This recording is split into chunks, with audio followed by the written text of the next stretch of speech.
Picture yourself in Switzerland during the early 1900s. This small, mountainous country had become a center of psychiatric innovation. While the rest of Europe was still largely confining mentally ill patients in asylums with minimal treatment, Swiss psychiatrists were attempting something different. They were trying to understand mental illness, to classify it systematically, and to develop treatments based on that understanding. The Bergholzli Psychiatric Hospital in Zurich, under the leadership of Eugen Bleuler, had become world-famous for its progressive approach to psychiatric care and its contributions to understanding schizophrenia. In this world of early psychiatric science, diagnosis was an enormous challenge. Unlike physical medicine, where a physician could examine the body, take measurements, and often identify clear physical signs of disease, psychiatry dealt with invisible phenomena: thoughts, feelings, perceptions, beliefs. How could a psychiatrist determine what was happening in a patient's mind? How could they distinguish one type of mental illness from another? How could they predict who would recover and who would not? The primary tool available was conversation. A psychiatrist would interview a patient, asking about their symptoms, their history, their experiences. But patients were not always reliable informants. Some could not articulate their inner experiences clearly. Others were confused or delusional. Some deliberately concealed or distorted information. The psychiatrist had to interpret what patients said, trying to see past the surface to understand the underlying mental processes. There was also observation of behavior. How did the patient move, speak, interact? Were they agitated or lethargic, coherent or confused, connected to reality or lost in their own world? But behavior too required interpretation. The same action might mean different things in different patients or different contexts. Some psychiatrists attempted to use more objective measures. They might test memory, attention, or reasoning ability. But these cognitive tests, descendants of the work of Alfred Binet that we explored in our previous session, told only part of the story. A person might have intact cognitive abilities, but still be profoundly mentally ill. Cognition and personality were different things, and psychiatry needed tools that could assess personality, not just intelligence. Into this context came Hermann Rorschach, a young Swiss psychiatrist who had an unusual idea. What if you could peer into someone's personality by showing them ambiguous images and asking what they saw? What if the way a person organized and interpreted meaningless ink blots could reveal something about how they organized and interpreted their entire experience of the world? What if perception itself was a window into personality? This was not an entirely new idea. Artists and poets had long been fascinated by how people saw different things in clouds, in fire, in stains on walls. Leonardo da Vinci had written about how looking at random marks could stimulate imagination. And there had been earlier attempts to use inkblots in psychology, but Rorschach would be the first to develop this idea into a systematic, standard test with a coherent scoring system and theoretical framework. The test Rorschach created consisted of 10 ink blots, carefully selected from hundreds he had made and tested. 5 were black and white, 2 were black and red, and 3 were fully colored. Each ink blot was bilaterally symmetrical, created by dropping ink on paper, folding it, and pressing. The images were abstract and ambiguous. They did not represent anything specific, yet people consistently saw things in them. Some saw animals, others human figures, still others abstract forms or landscapes. The variety of responses was remarkable, and Rorschach believed these responses could be analyzed systematically to reveal personality characteristics. Rorschach's test was revolutionary in multiple ways. First, it was based on a genuinely novel principle. Unlike intelligence tests that assessed ability or personality questionnaires that asked direct questions about traits and behaviors, the Rorschach was what would later be called a projective technique. The idea was that when confronted with an ambiguous stimulus, a person would project their own personality onto it. Their response would reveal not what was in the inkblot, but what was in their mind. Second, Rorschach developed a complex and sophisticated scoring system. He didn't just catalog what people saw in the blots. He analyzed how they organized their perceptions. Did they respond to the whole blot, or just details? Did they see movement? Did color influence their responses? Were their perceptions determined primarily by the form of the blot, or by other qualities like shading or color? Each of these scoring categories, Rorschach believed, correlated with specific personality characteristics. Third, Rorschach validated his test empirically. He administered it to hundreds of people, psychiatric patients with various diagnoses, normal adults, children, people of different educational backgrounds. He painstakingly recorded and analyzed their responses, looking for patterns. He found that people with schizophrenia responded differently than people with depression. Children responded differently than adults. People with artistic interests responded differently than those without. The test seemed to capture real, individual differences. Rorschach published his findings in 1921 in a monograph titled Psychodiagnostic. He was only 37 years old and believed this was just the beginning of a long research program. He had plans for additional studies, for refining the test, for exploring its applications. But fate intervened, tragically. Less than a year after publishing his book, Rorschach died suddenly from peritonitis following appendicitis. He never knew how influential his test would become. After Rorschach's death, his test began to spread internationally. It was introduced to the United States in the 1920s and 1930s, where it was embraced enthusiastically by psychologists and psychiatrists. Different scoring systems were developed.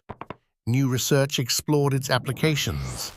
The test was used in hospitals, clinics, courts, and research laboratories.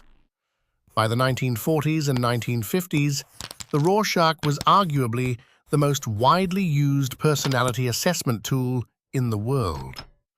But the Rorschach also became controversial.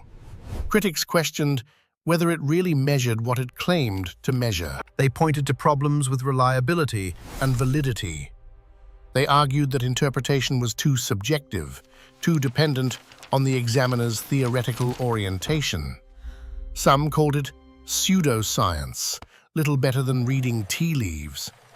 Defenders countered that critics didn't understand the test or how to use it properly, that in skilled hands, it was a valuable clinical tool. This debate continues today. The Rorschach remains widely used internationally, particularly in clinical settings, but its scientific status is contested. Some psychologists swear by it, others reject it entirely. It has become in many ways a symbol of broader debates in psychology about the role of clinical judgment versus actuarial prediction, about psychoanalytic versus empirical approaches, about whether personality can be measured at all. Our exploration tonight will trace the complete history of this remarkable and controversial test. We will meet Hermann Rorschach and understand the world that shaped him. We will follow the development of the test, examining how it was created and validated. We will look at each of the 10 inkblots in detail, understanding what they tend to evoke and why.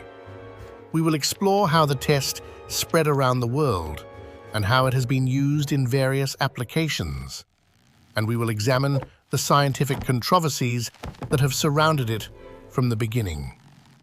This is a story that encompasses art and science, perception and personality, innovation and controversy. It is a story that reveals much about psychology itself, its aspirations, its methods, its debates, its struggles to understand human nature. As we settle in to explore this history in detail, let yourself relax into the unfolding narrative. There is no hurry. We have time to examine every aspect of this fascinating story, to understand not just what the Rorschach test is, but what it represents and why it matters.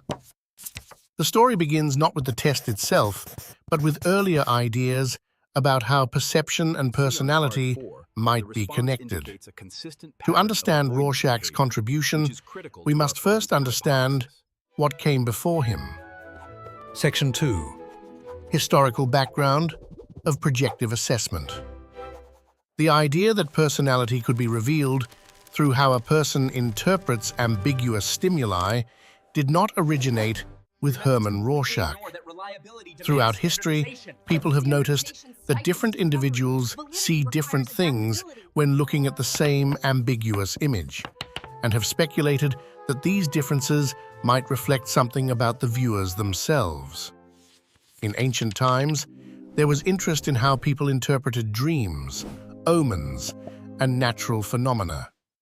Different cultures developed elaborate systems for dream interpretation, based on the idea that dreams revealed something about the dreamer, their wishes, their fears, their future. While these interpretive systems were not scientific in the modern sense, they reflected an intuition that how we perceive and interpret ambiguous experiences reveals something about who we are.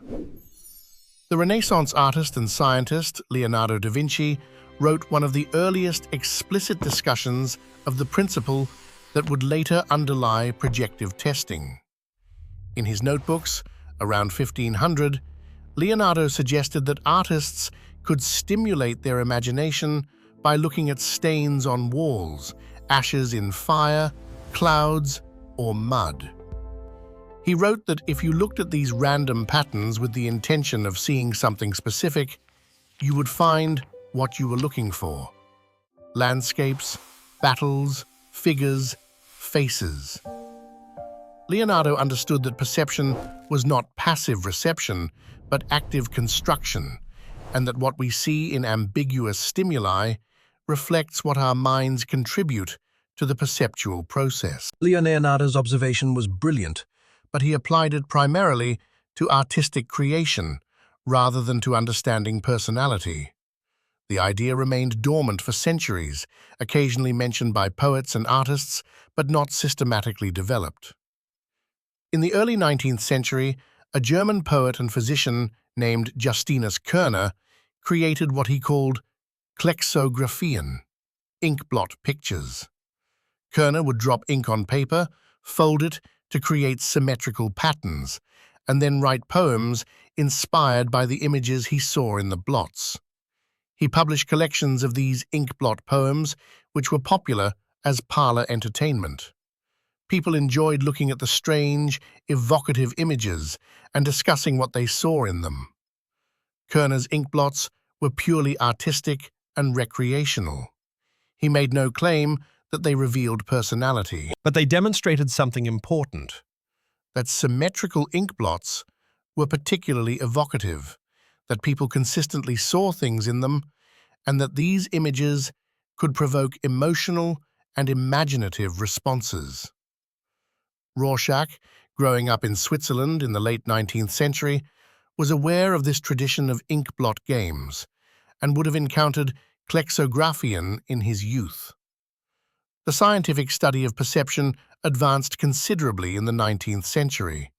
Physiologists and physicists studied vision, demonstrating that perception was not a direct copy of external reality, but a construction by the nervous system. The discovery of optical illusions showed that our perceptions could systematically deviate from physical reality. Visual scientists studied phenomena like afterimages, color contrast, and depth perception, revealing the complex processes underlying seemingly simple acts of seeing. Psychology, emerging as a distinct discipline in the late 19th century, took up these questions about perception. Wilhelm Wundt's laboratory in Leipzig studied basic perceptual processes using carefully controlled experiments. Hermann von Helmholtz proposed that perception involved unconscious inference, that we actively interpret sensory data based on past experience rather than passively receiving it. These scientific developments in understanding perception were important background for Rorschach's work. They established that perception was an active, constructive process influenced by the perceiver's characteristics, not a passive recording of external stimuli. This made it plausible that analyzing perceptual processes could reveal something about the perceiver. The concept of projection in psychology, the idea that we attribute our own thoughts, feelings, or characteristics to external objects or people, developed gradually in the late 19th and early 20th centuries. Sigmund Freud used the term projection to describe a defense mechanism where unacceptable feelings are attributed to others rather than recognized in oneself. For example, someone who unconsciously hates their father might project this hatred, perceiving the father as hating them instead. This psychoanalytic concept of projection suggested a mechanism by which personality could influence perception. If people project their own characteristics onto others, perhaps they also project onto ambiguous stimuli. What you see in an inkblot might reflect what's in your unconscious mind. An important precursor to the Rorschach test was the work of Alfred Binet, whom we encountered in our previous session on intelligence testing. In 1895, Binet published a paper describing his use of inkblots with his two daughters. He showed them inkblots and asked what they saw, then analyzed their responses.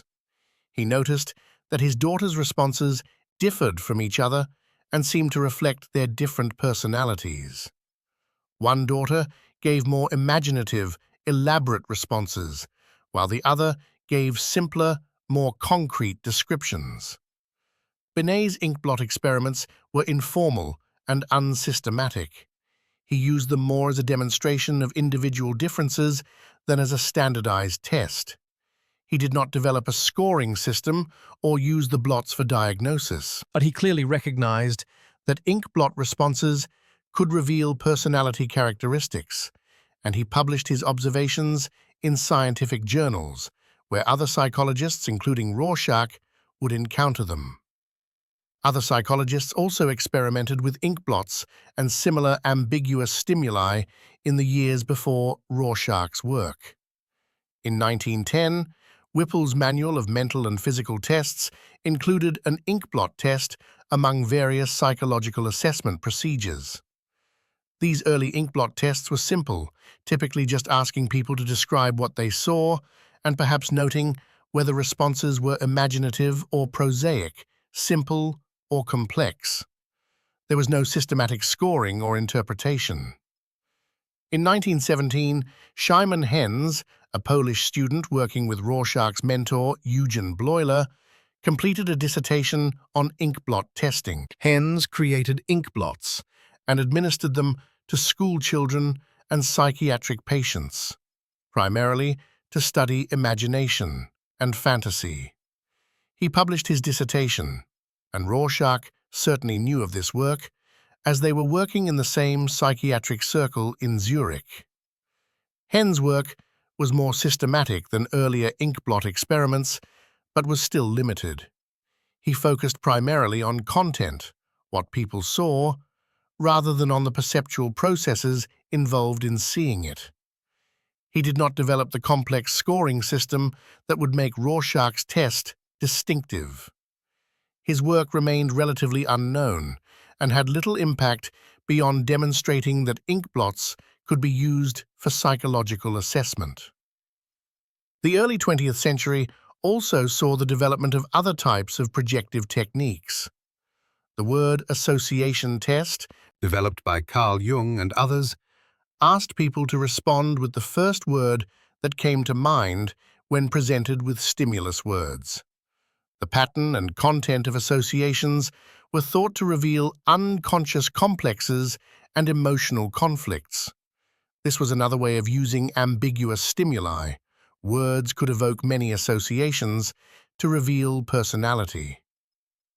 Another important background was the Gestalt psychology movement, which emerged in Germany in the early 20th century. Gestalt psychologists studied how people organize perceptual information into meaningful wholes. They demonstrated principles like figure-ground organization, good continuation, and closure, principles that explained how we see coherent forms in fragmentary or ambiguous stimuli. These Gestalt principles would be relevant to understanding how people perceive forms in Rorschach inkblots. All of these developments, Leonardo's observations about perception and imagination, Kerner's inkblot pictures, scientific studies of perception, psychoanalytic concepts of projection, Binet's inkblot experiments, early attempts at inkblot testing, word association tests, and Gestalt psychology formed the background for Hermann Rorschach's work. He drew on all these traditions, combining them in a novel way. What made Rorschach's contribution distinctive was not the basic idea of using inkblots to study personality. Others had tried that. It was rather the systematic development of this idea into a comprehensive assessment tool with standardized stimuli, complex scoring categories, empirical validation with clinical populations, and a theoretical framework for interpretation. Rorschach took what had been an interesting observation or a parlor game and transformed it into what he believed was a scientific instrument for psychological diagnosis. Understanding this historical context helps us appreciate what Rorschach accomplished, and also helps us understand some of the controversies that would later emerge. The Rorschach test combined multiple traditions: artistic, the creation of evocative images; psychoanalytic, the concept of projection; phenomenological, careful description of perceptual experience; empirical, systematic data collection and analysis; and clinical, application to diagnosis and understanding of patients. This combination of approaches was both the test's strength and a source of ongoing debate about how to understand and validate it. Before examining the test itself, we need to understand more about the man who created it. Hermann Rorschach's life, though cut tragically short, was rich with experiences that shaped his innovative approach to psychological assessment.